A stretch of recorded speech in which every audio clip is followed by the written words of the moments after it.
Thomas Frank has been in management since something like 2005, 18 years, give or take. He started at the bottom, sort of youth manager, B teams, youth teams.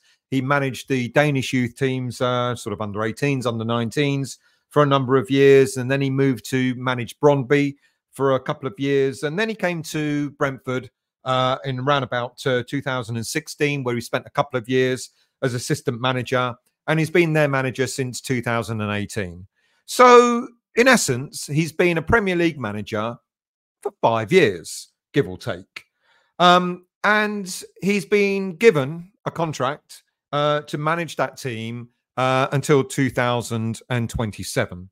So when you compare him, 50-year-old Danish-born manager, when you compare his management critique to David Moyes, who's 10 years older than him, Moyes has got quite a number of years' experience more than him. Moyes, as we all know, has been in management since around about 1998. Preston, Everton, Man United, etc., you name it. He's even managed briefly abroad and so on. So Moyes has got quite a number of years' experience over Thomas Frank, who, by any standards, you would argue, in the Premier League, will be a fledgling for 5 years as main manager. So why is it that Thomas Frank has managed to get one over on Moyes for the past couple of years, apart from the cup win that we had there? I don't know when that was, last year, year before, whatever. Apart from that, Thomas Frank has always managed to pull off masterstrokes, tactical masterstrokes over David Moyes every time we've played Brentford at their ground. You would think that Moyes would know, given his experience, his vast experience, you would think that he would know how to tactically find a way of beating Brentford away. But not so. Thomas Frank plays a very different formation and a very different type of football to David Moyes. Moyes, as we know, he prefers the 4-2-3-1 formation, whereas Thomas Frank goes for it. He goes for a 4-3-3.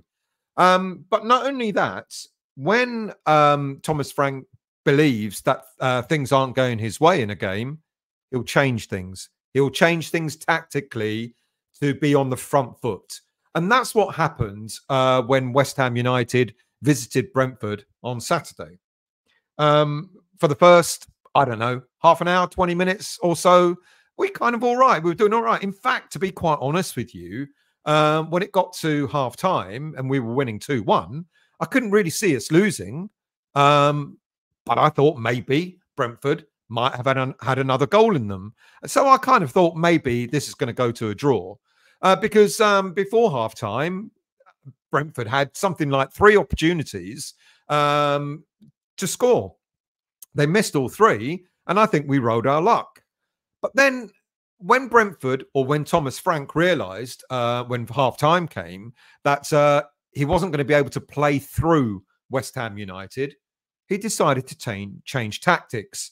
And that is what won him the game. First of all, he brought on a player at I can't remember who it was. He substituted in order to sort of give them Brentford that a bit more impetus in the second half. But then he also said, to his team, halftime talk, I would imagine, was very much, if you can't play through them, lads, then start getting the balls in the box. And that is exactly what they did for their second and their third goals. So is Thomas Frank a better tactician, better coach than David Moyes? And you've got to look at that game and you've got to say to yourself that the changes that Thomas Frank made throughout the game were positive changes in order to put Brentford on the front foot. Whereas David Moyes, the changes that he made, didn't do that at all. And I wonder where, in the first half, we had a pretty solid formation. I think the defenders were doing okay. Nothing too serious. Like I said, we rode our luck. Maybe we sort of conceded a bit of space. But on the whole, we were doing all right. And with Alvarez missing, you could see that James Ward-Prowse, who kind of played a bit deeper, and Thomas Soucek, who kind of played a bit deeper, were again doing okay. But then in the second half, it was as if a completely different team came out. So what goes on in the changing room at half-time with the David Moyes talk? Is it because he thinks it's no problem, we're winning, we're 2-1 up, it's all fine, sit deep, sit back, let them, bring the game to us, we'll be all right, lads? Because if that is the kind of talk that David Moyes is giving every time we're winning at half-time, it bloody well doesn't work. Because all of a sudden, we look like we're on edge. They were starting to play through us. They were more incisive in their attacking play, whereas our play started to... I mean, we were doing all right in the first half. In fact, we should have been 3-1 up, except for the really greedy approach from Mikel Antonio getting in the way of Saeed Benrahma, who was screaming for the ball, lining up that ball to score our third goal. Antonio got in the way and had the audacity to have a go at Saeed Benrahma for getting in his way. So anyway, we would have been 3-1 up. Game would have been over, but it wasn't. At 2-1, it's still all to play for. And so what happened? Like I said, Thomas Frank made a change. He made a substitution at halftime. It gave them a little bit of change, a little bit of impetus, and they did start to play through us. They looked so inventive, so incisive when we're in the final third of the field. But they had plan B, because if we still couldn't get, if they still couldn't get through us to score a goal through their, good attacking play, they were going to go for plan B, which was get the ball in the box and see what happens. And they got the ball in the box twice, and we suffered for it. What happened to our defenders? What happened to our midfielders? What is it that David Moyes has been saying to the team at half-time in order to put in such a performance that was reminiscent of the 4-1 defeat against Aston Villa? A performance that was reminiscent of the 1-0 loss to Everton. We had nothing to offer in the second half. And whilst Thomas Frank kept tweaking and trying to make positive change to go for more and more goals, David Moyes wanted to hold on with what he had, and he brought off two players that were attacking players, Benrahma and Antonio, and brought on two players that should be just as good, but we know they're not. Now, Danny Ings, I don't know, people have been asking for quite some time now, what does young Divin Mbama have to do to get some game time? Well, it seems with David Moyes that Divin Mbama's got to sign a new contract. Otherwise, he's never going to get any game time under David Moyes. Now, that's petulant from David Moyes. Absolutely petulant. When you've got a young striker who's chomping at the bit, a West Ham boy through and through, who has been there since the age of 8, has been scoring goals for fun in the youth academy, all the way through to the under-21s, etc. There was one season, the season that we went into before we went into lockdown, where Mbama had something like 40 goals to his name at the youth level that he was playing at that time. So when you've got a petulant David Moyes saying, sorry, lad, you're not going to get any game time unless you sign a contract that we put on the table for you, then you've got to ask yourself, well, that, if we lose that boy, then it's our own fault. Because David Moyes has brought on Danny Ings yet again, who offers us absolutely nothing in attack. Whereas Thomas Frank kept making positive after positive after positive change, David Moyes was going back to type, regressing.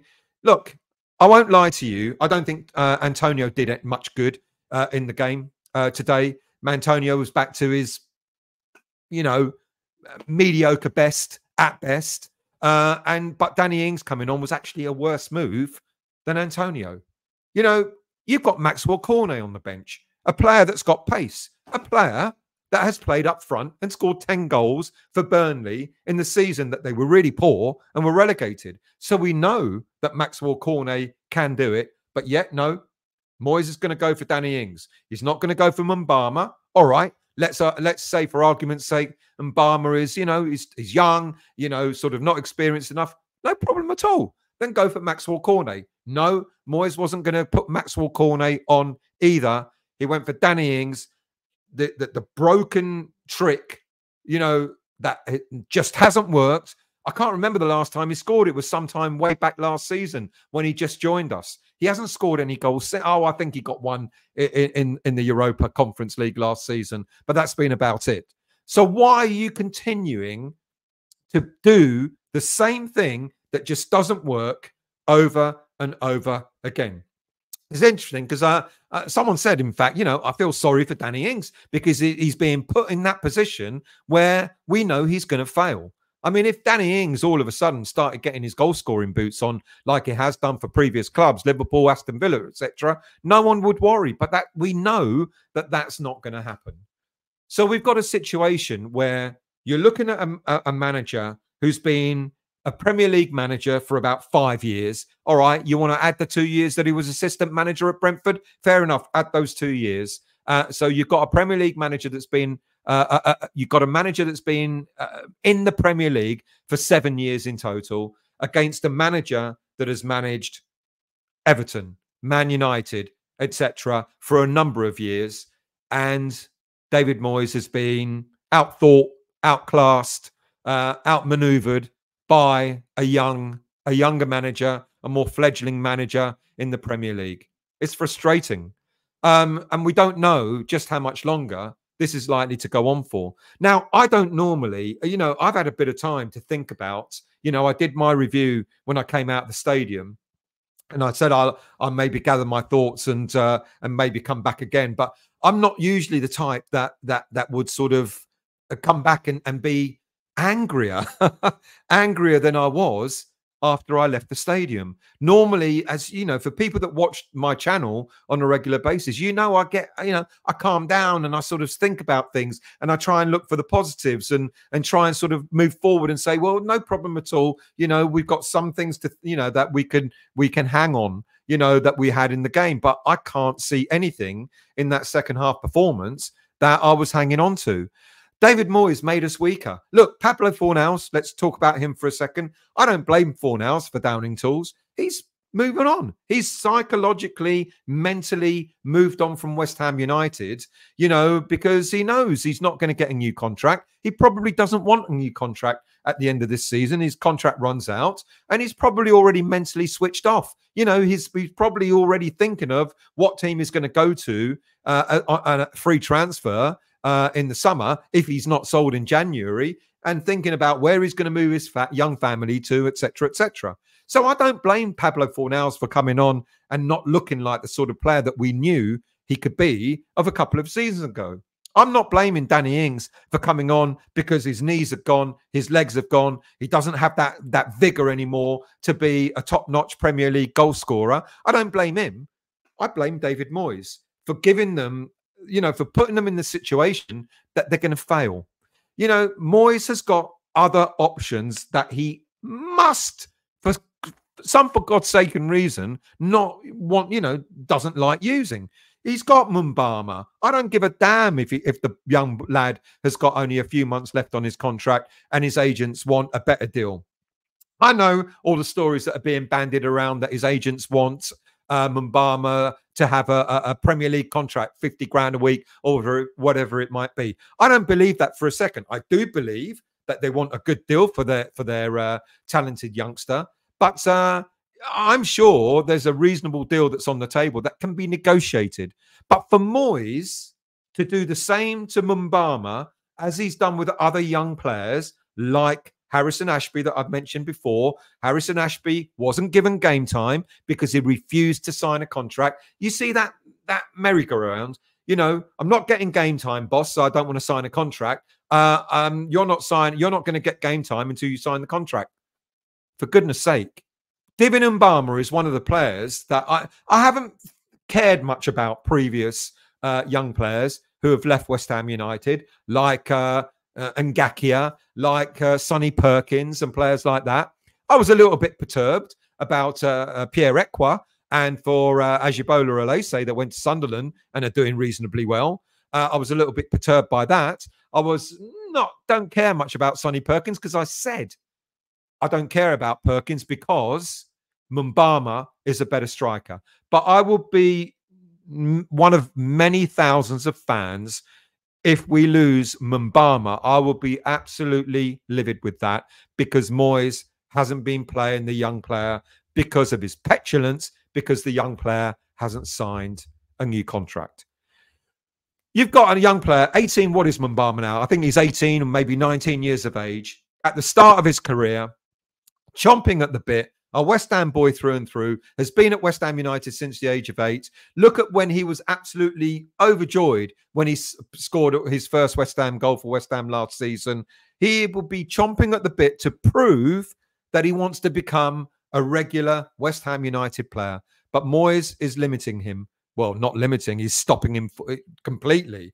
You know, how much worse can Mbama be than Danny Ings for Mbama not to get any game time? It's worth the risk, isn't it? It's got to be worth the risk. But David Moyes is going to I think David Moyes is what he's doing at the moment with his substitutions. I've accepted it in the past. You know, overall, I've accepted it in the past. I've gone, well, you know, Mbama's too young and so on and so forth. And Moyes must know what he's doing. And as many people say, we're not at the training ground. We don't see what's going on, etc., etc. I've accepted all that in the past. I don't think I can anymore. I don't think I can accept what David Moyes continuously does. The same errors over and over and over again. He has got other players on that bench that could potentially provide something different.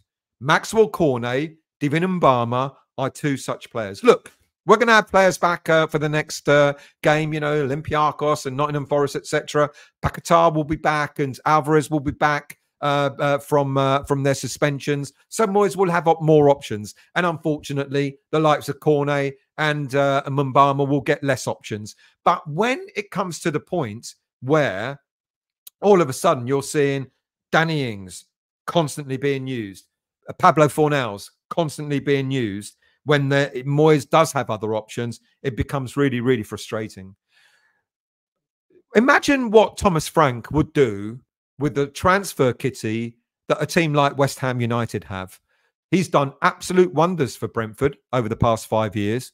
Imagine how much better he would be as a manager if he had even more funds available to him. When I look at the Brentford players and the way they play, the way they celebrated at the end of the game, the smile on their faces and that camaraderie with Thomas Frank, you know you've got a special manager on your hands, a special coach. And imagine what Thomas Frank could do at a club like West Ham if he had the necessary funds to spend.